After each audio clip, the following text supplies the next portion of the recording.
UP board कक्षा 12 जीव विज्ञान की प्रयोगात्मक परीक्षा यानी प्रैक्टिकल एग्जाम में अगर आपने चार्ट पेपर पर एचआईवी की संरचना बनाई हुई है तो उस पर वाइवा में अक्सर पूछे जाने वाले 30 मोस्ट इंपॉर्टेंट यानी 30 महत्वपूर्ण प्रश्न और उनके उत्तर इस वीडियो में बताएंगे। तो चलिए एचआईवी की संरचना पर वाइवा के महत्वपूर्ण प्रश्न उत्तर देख लेते हैं। पहला है, एचआईवी का पूरा नाम क्या है? पूरा नाम अक्सर करके पूछता है एग्जामिनर, एचआईवी का पूरा नाम क्या होता है? तो एचआईवी का पूरा नाम ह्यूमन इम्यूनो डिफिशियंसी वायरस होता है। Human immuno deficiency virus. फिर दूसरा प्रश्न पूछा जा सकता है कि एचआईवी किस बीमारी का कारण बनता है? ये जो एचआईवी है इसके कारण कौन सी बीमारी हो जाती है? तो एड्स, AIDS यानी एक्वायर्ड इम्यूनो डिफिशियंसी सिंड्रोम। तो एड्स का पूरा नाम पूछ लेगा तो क्या बताएंगे? एक्वायर्ड इम्यूनो डिफिशियंसी सिंड्रोम नामक रोग हो जाता है। अथवा इसी प्रश्न को वो दूसरी तरह से भी पूछ सकता है कि एचआईवी संक्रमण के कारण कौन सी बीमारी होती है? तो आप क्या बताएंगे? एचआईवी के कारण एड्स नामक बीमारी हो जाती है। एड्स यानी AIDS यानी एक्वायर्ड इम्यूनो डिफिशियंसी सिंड्रोम। फिर अगला प्रश्न, एचआईवी किस परिवार का वायरस है? किस परिवार यानी किस फैमिली से आता है? तो यह रेट्रोवायरिडी परिवार का सदस्य है और इसे रेट्रोवायरस कहा जाता है। रेट्रोवायरस। फिर अगला क्वेश्चन पूछा जा सकता है कि इसे रेट्रोवायरस क्यों कहा जाता है? अगर ये एग्जामिनर पूछ ले कि इसे रेट्रोवायरस क्यों कहा जाता है तो आप बताना, क्योंकि इसमें रिवर्स ट्रांसक्रिप्टेज एंजाइम होता है। क्यों कहेंगे?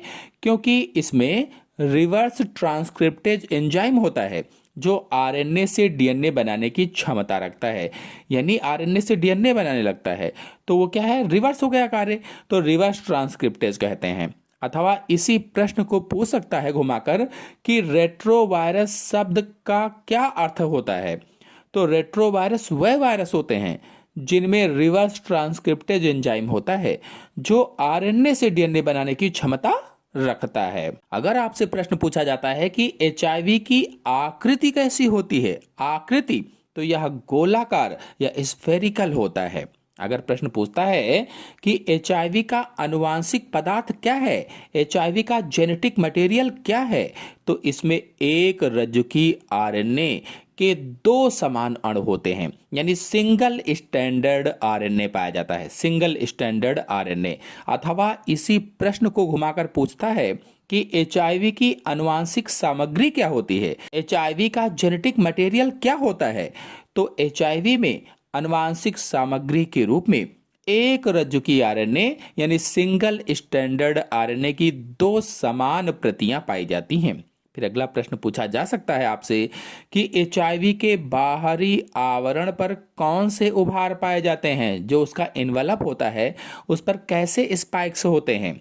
तो ग्लाइकोप्रोटीन के उभार होते हैं। ग्लाइकोप्रोटीन के उभार जिन्हें GP120 और GP41 कहा जाता है। जो उभार होते हैं उन्हें GP120 और GP41 कहा जाता है। अथवा इसी प्रश्न को पूछ सकता है कि एचआईवी की सतह पर पाए जाने वाले मुख्य ग्लाइकोप्रोटीन्स कौन से होते हैं? तो आप क्या बताओगे? एचआईवी की सतह या एनवलप्स पर GP120 और GP41 नामक ग्लाइकोप्रोटीन पाए जाते हैं जो इसे मेजबान कोशिका से जुड़ने में मदद करते हैं।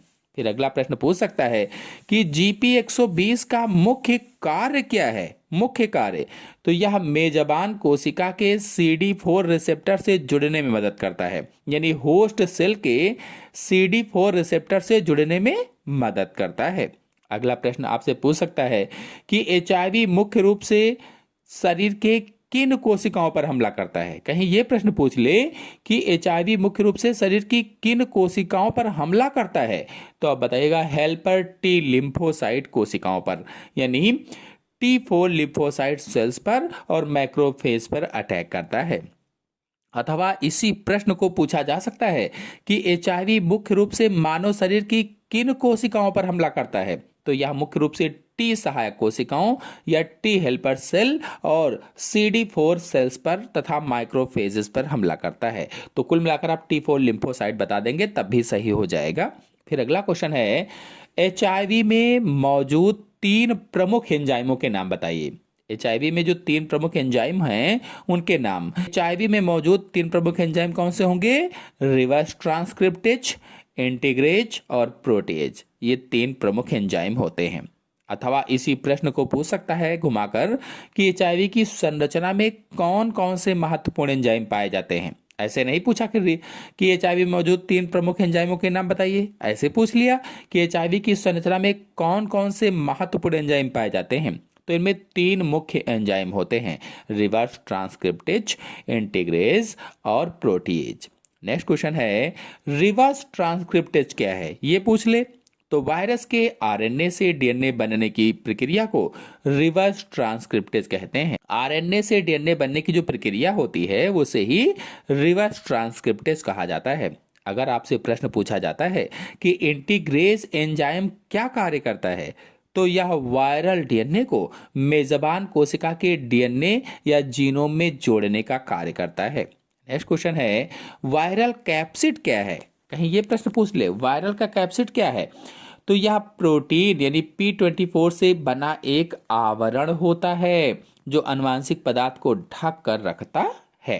अगर प्रश्न पूछा जाता है कि क्या HIV शरीर के बाहर जीवित रह सकता है, तो बिल्कुल नहीं। यह शरीर के बाहर बहुत कम समय तक जीवित रह पाता है क्योंकि यह एक नाजुक वायरस होता है।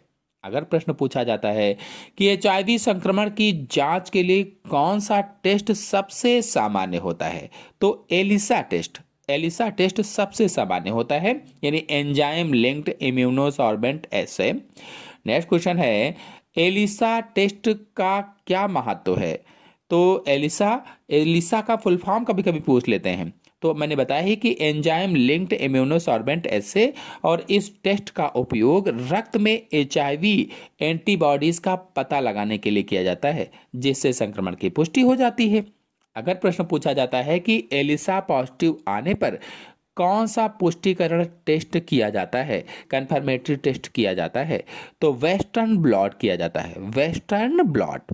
अगर प्रश्न पूछा जाता है कि HIV और एड्स में क्या अंतर है, HIV वह वायरस है जो शरीर में प्रवेश करता है, जबकि एड्स उस संक्रमण की अंतिम गंभीर अवस्था होती है। अगर प्रश्न पूछा जाता है कि HIV संक्रमण के प्रसार के 2 मुख्य तरीके क्या हैं, कहीं यह प्रश्न पूछ ले कि 2 मुख्य तरीके कौन से होते हैं, तो आप पहला बताइएगा असुरक्षित यौन संबंध और दूसरा संक्रमित रक्त का चढ़ाया जाना। सबसे पहले तो असुरक्षित यौन संबंध ही होते हैं और फिर दूसरा संक्रमित रक्त का चढ़ाया जाना। अगर आपसे प्रश्न पूछा जाता है कि क्या HIV मच्छर के काटने से फैलता है, तो बिल्कुल नहीं कह देंगे, और HIV मच्छर की लार ग्रंथि में जीवित नहीं रह सकता और ना ही उनके द्वारा फैलता है। फिर अगला प्रश्न है, HIV संक्रमण के इलाज के लिए उपयोग की जाने वाली दवाओं को क्या कहते हैं? क्या कहेंगे? तो ARV, और इस उपचार को ART कहा जाता है। फिर अगला क्वेश्चन है, HIV का व्यास लगभग कितना होता है? लगभग में पूछा गया है, तो 100 से 120 नैनोमीटर होता है या NM होता है। अगर प्रश्न पूछा जाता है कि माइक्रोफेज को HIV की फैक्ट्री क्यों कहा जाता है, क्योंकि HIV माइक्रोफेज में अपनी संख्या बढ़ाता रहता है जबकि कोशिका नष्ट नहीं होती। अगला प्रश्न पूछा जा सकता है कि विश्व एड्स दिवस कब मनाया जाता है, तो आप क्या बताओगे? विश्व एड्स दिवस 1 दिसंबर को मनाया जाता है। वर्ल्ड एड्स डे 1 दिसंबर को मनाया जाता है।